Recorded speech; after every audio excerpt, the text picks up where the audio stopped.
This news update is brought to you by... Hi, I'm Red Plastic Bag. Anyone who knows me knows I don't like cold.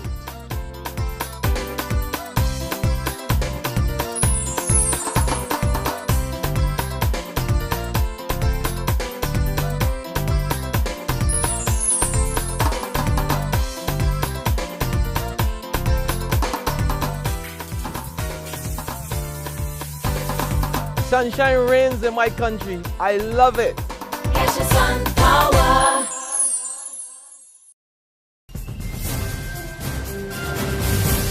This is the 7 a.m. Barbados Today update for Monday, December 23rd, 2013. I'm Kamar Jordan. The umbrella body for local trade unions is preparing this morning to enter a new round of negotiations with government on pending job cuts.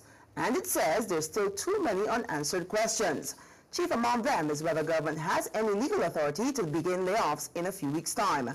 President of the Congress of Trade Unions and Staff Association, Cedric Morrow, says a simple parliamentary statement by the Finance Minister, Chris Sinclair, can't be enough to effect more than 3,000 job cuts between January 15th and March 1st of 2014. We would expect that there would have to be some instrument laid in the parliament of this country to legitimize the actions of the government. And so, even that creates a difficulty for us, given the timeline that has been announced. Because if the timeline, as we understand it, is to commence sometime around January the 15th, then the question of notice for workers and so on comes into play. So that there really is a lot of unanswered questions of this sort that really need to be answered. There may be answers, but we certainly don't have them. Sito Saab has made it clear it isn't agreeing with sending home the more than 3,000 workers or to any freeze in payment of increments for 2 years. The measures were among several announced by the Minister of Finance earlier this year. Meantime, the local trade unions are getting support from a regional body. The Caribbean Congress of Labour says it's very concerned about the planned layoffs. General Secretary Chester Humphrey tells Barbados Today government needs to take the recommendations the trade unions are bringing to the table seriously. These include a possible pay cut across the board, offering early retirement, and shortening the work week in the civil service. I believe that those recommendations ought to be given good consideration, fruitful consideration, positive consideration, because you see, we are all in this boat together, and upmanship can't work. Whether it is one upmanship on the part of the government or one upmanship on the part of the government or on the part of the employers, won't work. It will make the situation worse. So what we need to do really is to have a conversation and an engagement in which all hands are on board. Humphrey is also giving his vote of confidence to the unions who come under heavy criticism for their handling of the planned retrenchment. He says working with government is not selling out, but seeing about how best to get out of a bad situation. And opposition leader Mia Motley is calling for a special group to be set up to help find solutions to the country's economic problems. This as she continues to press for the sacking of the finance minister. Those steps are part of a 4-point plan she's putting forward to get Barbados out of the economic problems and on a better footing. She told a press conference over the weekend that an eminent persons group needs to be urgently set up to address the national concerns.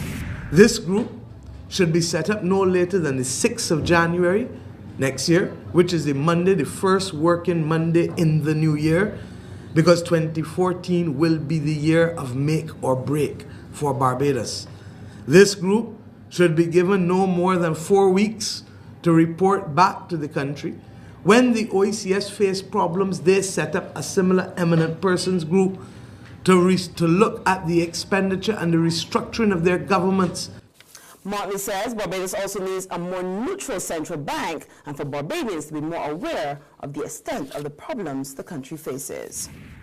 In sports news now, it seems like it's all we've been hearing recently. The West Indies have slumped yet again to another test defeat. Yesterday, they handed New Zealand an 8-wicket victory in the third test as they failed in their bid for a series-leveling win. None of the Windies bowlers could make any significant impact as Kane Williams hit his second half century of the match. He top scored with 56, while left-handed opener Hamish Rutherford supported with 48 not out, as the New Zealanders successfully chased the target of 122 on the fourth day at Seaton Park. The result meant that the Caribbean boys lost the three-test series 0-2, following a defeat by an innings and 7-3 runs in the second test. There's regional and international news after this short break.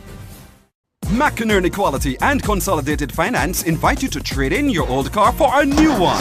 So, bring your car and come to McInerney Quality in Wildy. That's right, all trade-ins are welcomed. Any make or model, we'll trade towards your new car. Plus, you get 2 years free insurance when you purchase a Kia, Mazda or Ford. And with on-the-spot financing by Consolidated Finance, you can drive away with something new. So, bring your car and come to McInerney Quality in Wildy. All trade-ins are welcome.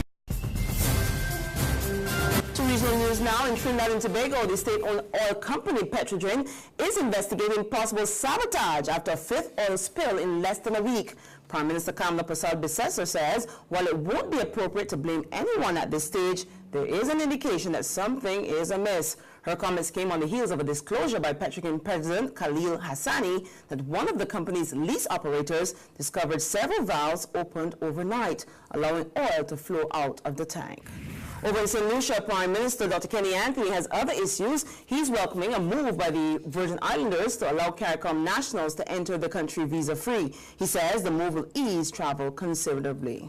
Now that we have had our own experience in the region of allowing our nationals to move freely between our states, as you know, in CARICOM and in the OECS, we allow persons to stay up to a maximum of 6 months.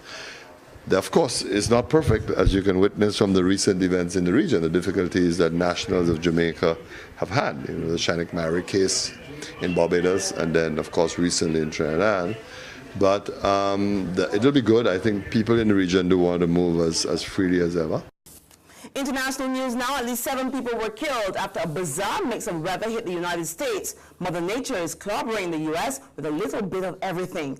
Ice storms, snow, flooding, thunderstorms, tornadoes, and a record-setting warmth have been affecting some parts of the country, and more is expected in the coming days. Let's send some Caribbean sunshine to our friends there in the U.S. And that's where we end our 7 a.m. update. Join us again at noon. In the meantime, log on to www.barbados.bb for more news and sports. Subscribe to our e-paper or like us on Facebook for more news and sports. I'm Kamara Jordan. Have a great morning. This news update brought to you by... Hi, I'm Red Plastic Bag. Anyone who knows me knows I don't like cold.